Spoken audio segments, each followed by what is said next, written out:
Don't talk to me, you and your cluck-ass, black-ass lips. Don't talk to me. Please. When you get some regular, colorful lips, then you talk to me.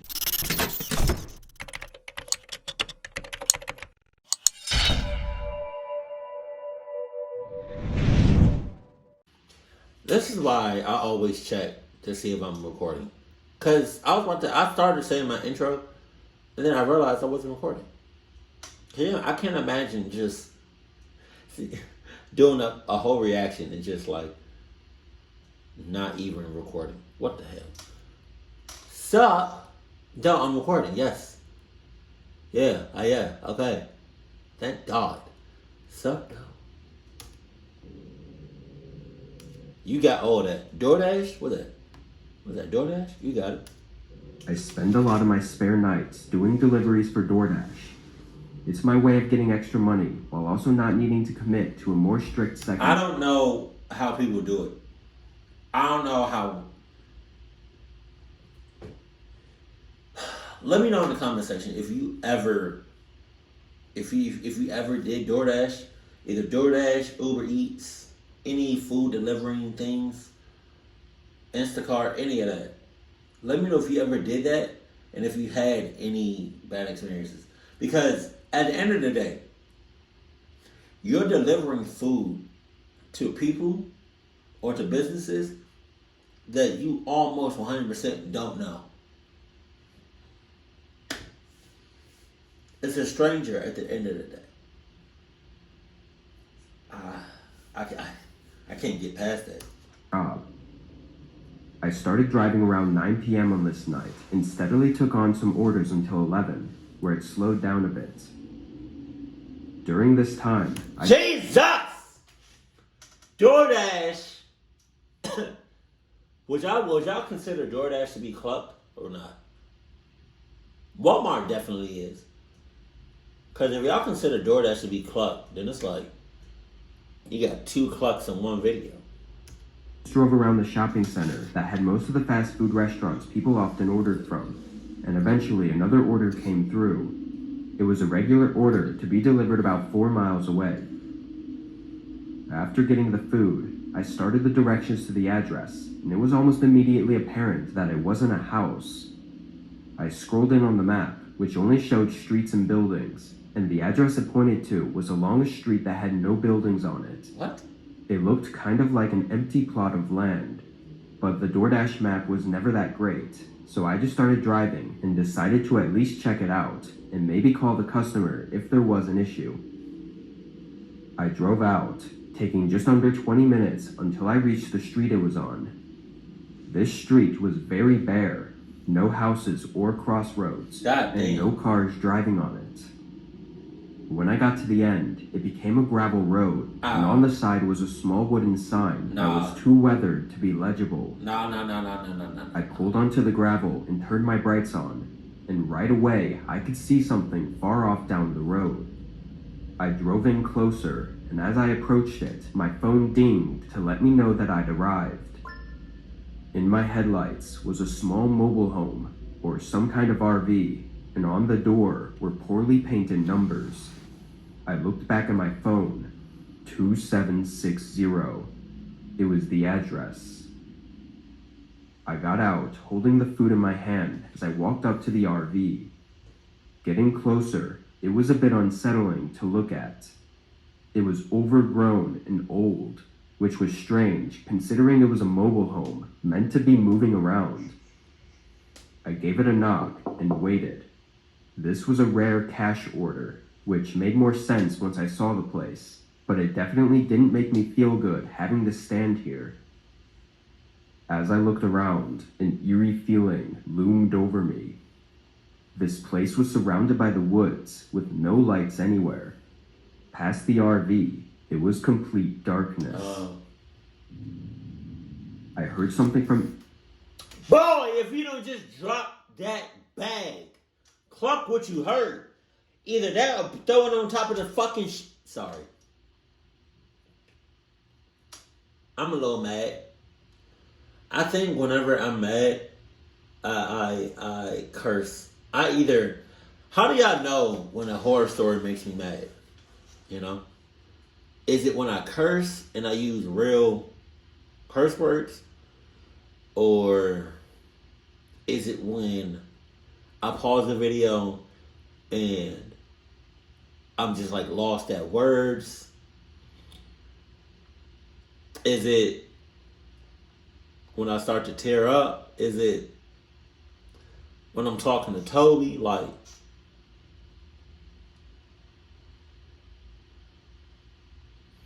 if I was you, bruh, I would have dropped that. I would have dropped the food right then and there. As soon as I got there, took a picture of it, and I would have just left. Cause nah.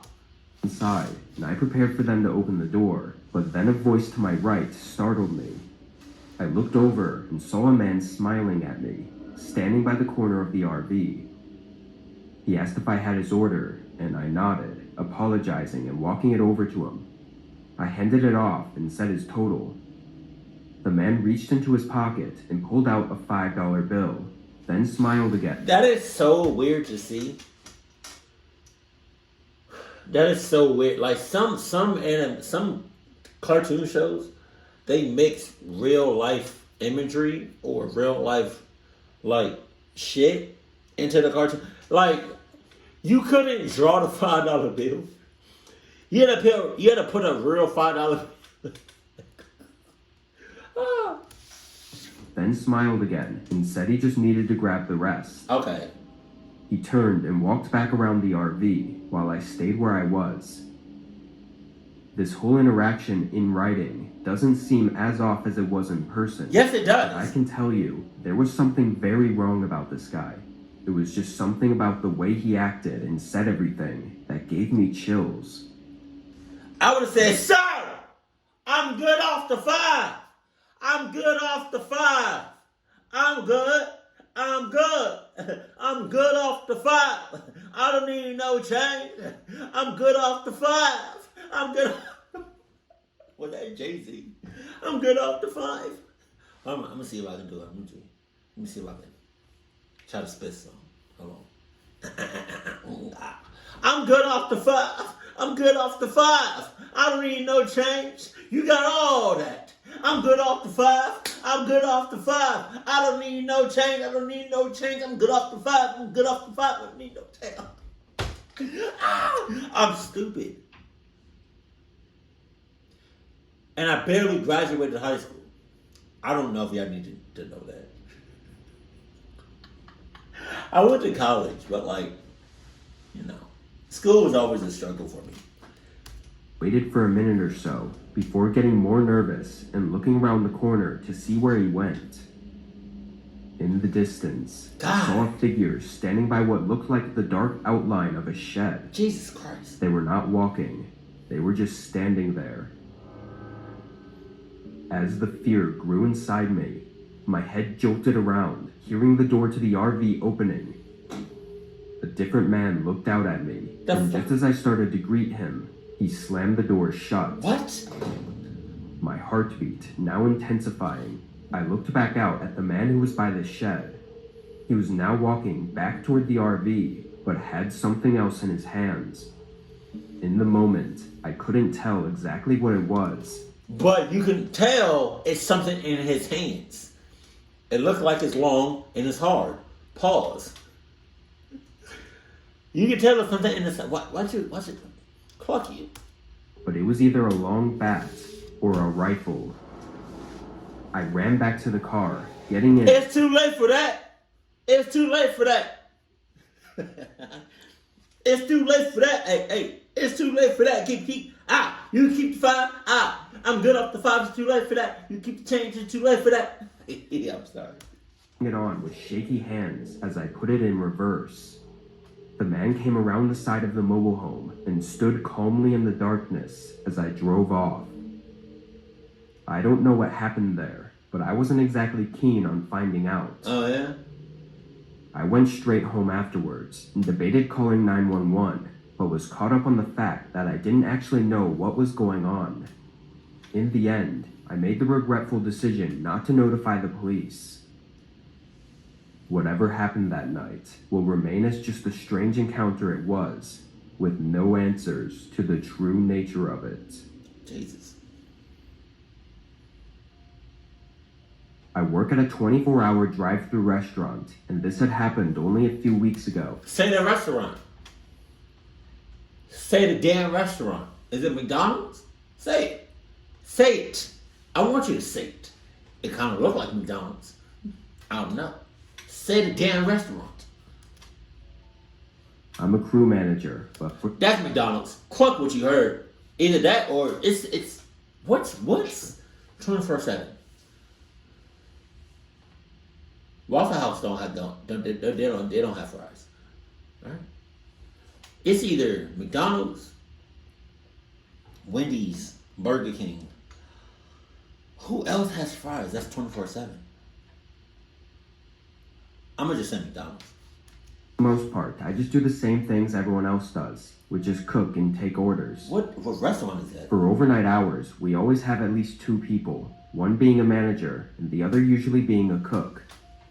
On this night, the cook had called in sick, and when I called the others to see if they could cover his shift, none of them said they could.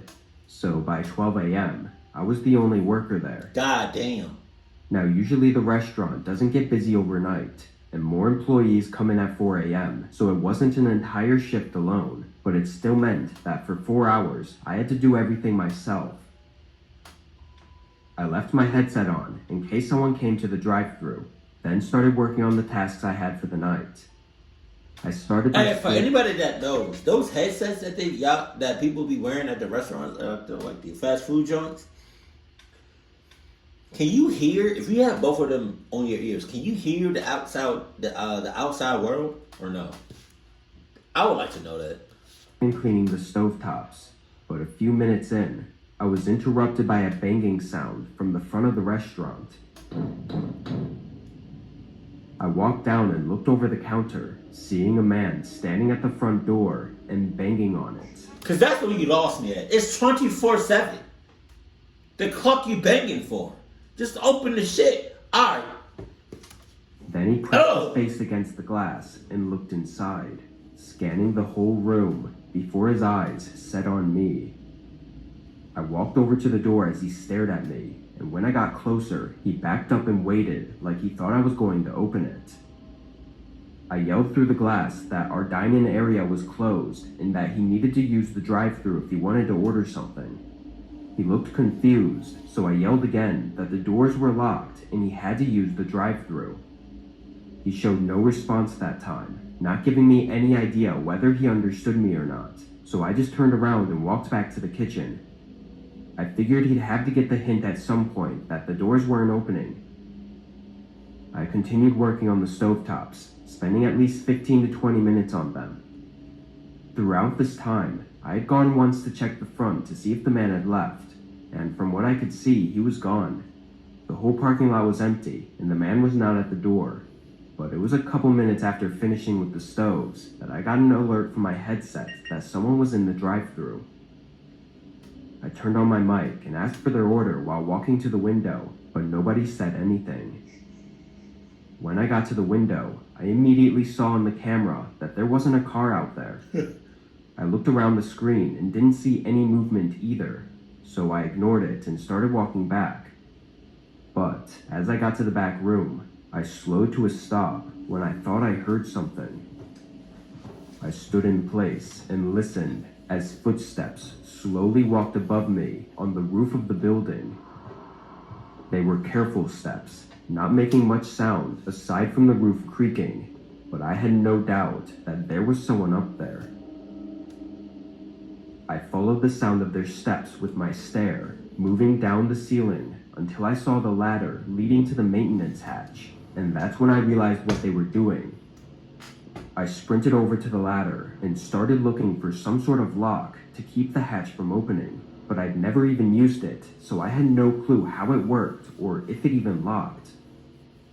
Then there was a loud creak from the ceiling directly above me, and a few thuds came from the outside of the hatch. A moment passed, then the hatch creaked open slightly, God and damn. through the small gap, all I saw were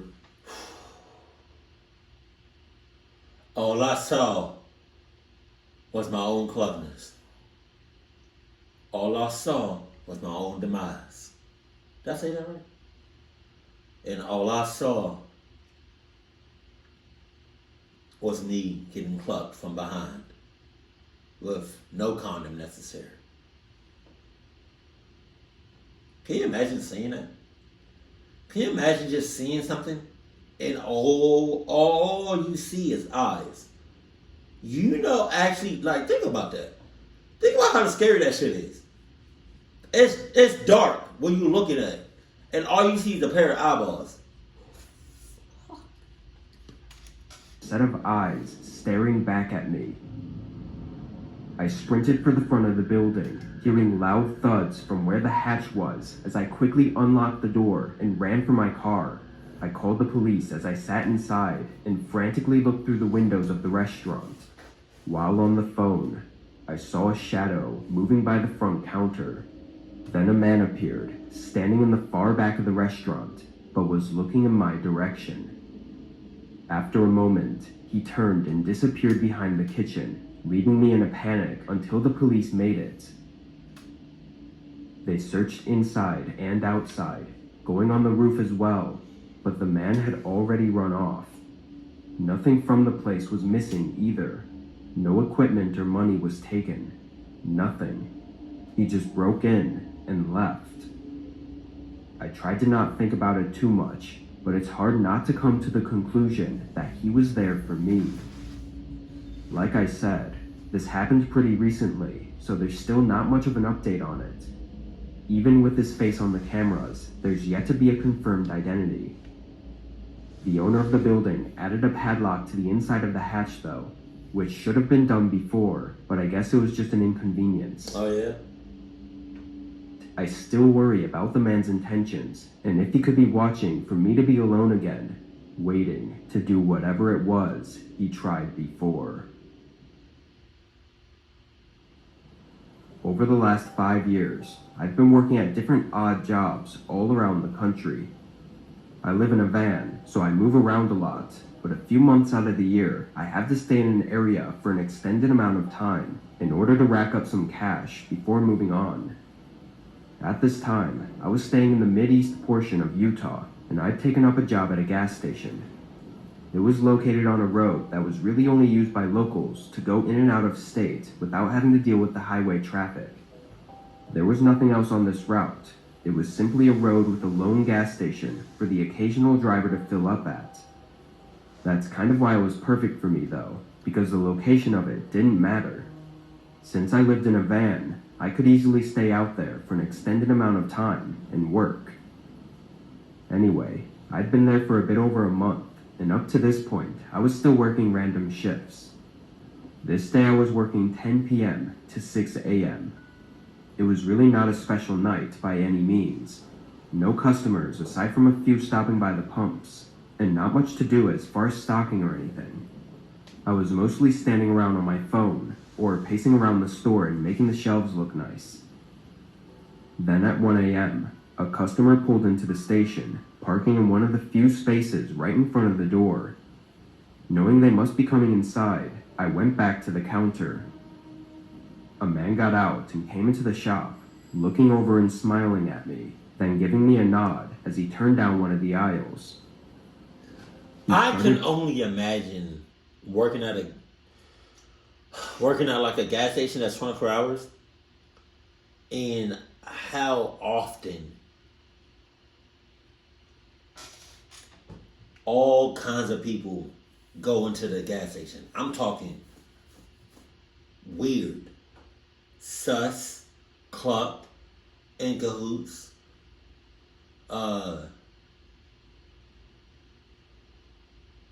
really just like all kinds of people just entering the gas station at all hours of the night and staying there on inside or on the gas station property.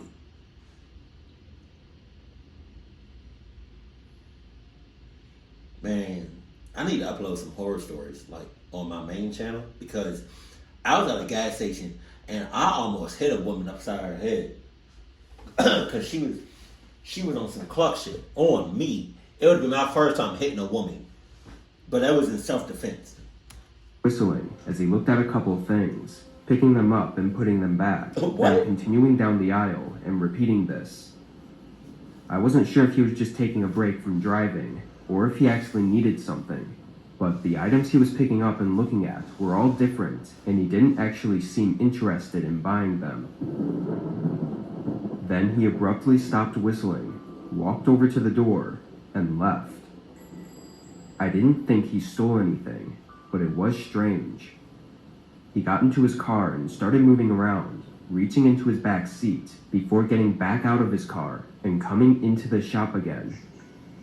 After seeing that, I wasn't feeling too comfortable.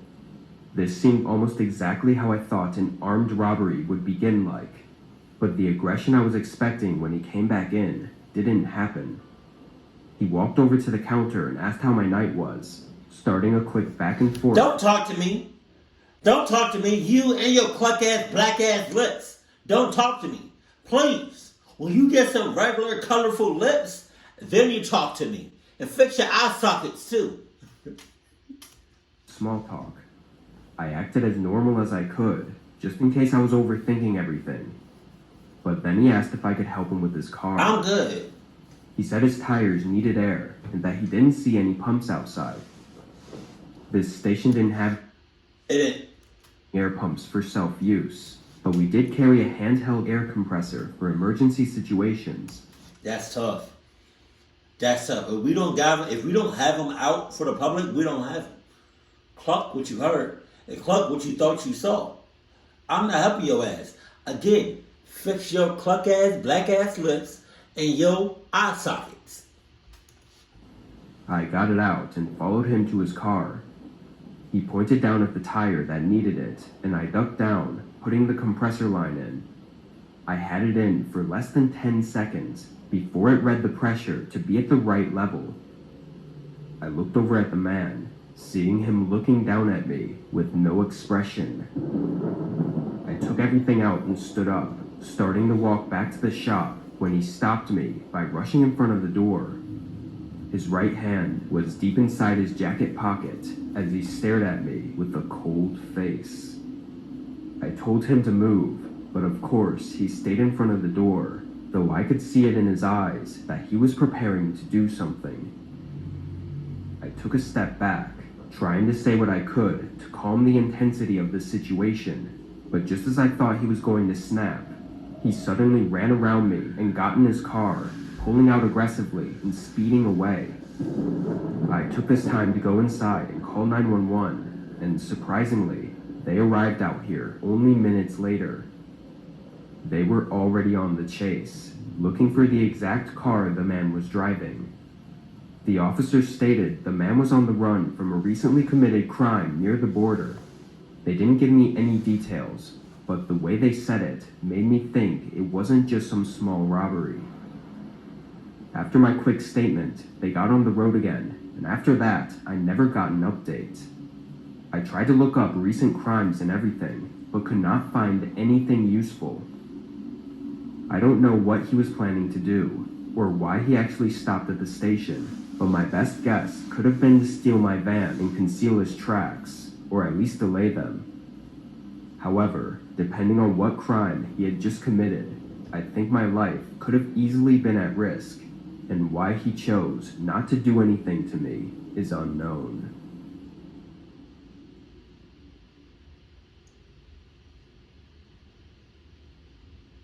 It could have all been avoided if you didn't help his ass. Just saying, you know. That's what I would have done. He could have slashed his own tires.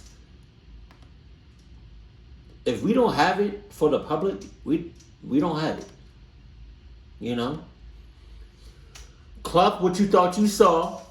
Cluck what you see in behind the counter. If we don't have it, we don't have it. That first story with the DoorDash man, come on now. You could have that was a long ass interaction with the sus shit.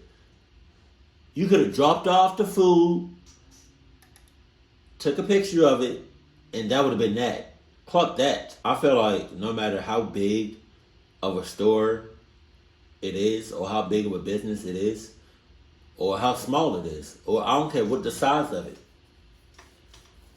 I'm not staying nowhere by myself. I cannot do that. Damn sure not at McDonald's or a gas station or Walmart. Nowhere.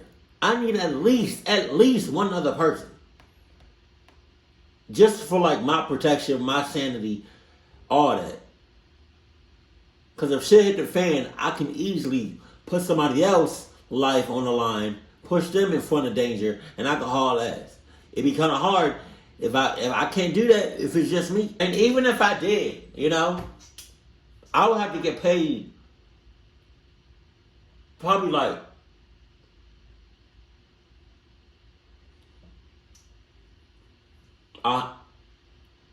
a week, probably $100,000 a week at minimum. But keep it cool, keep it classy, and I love you. Stay happy, my family.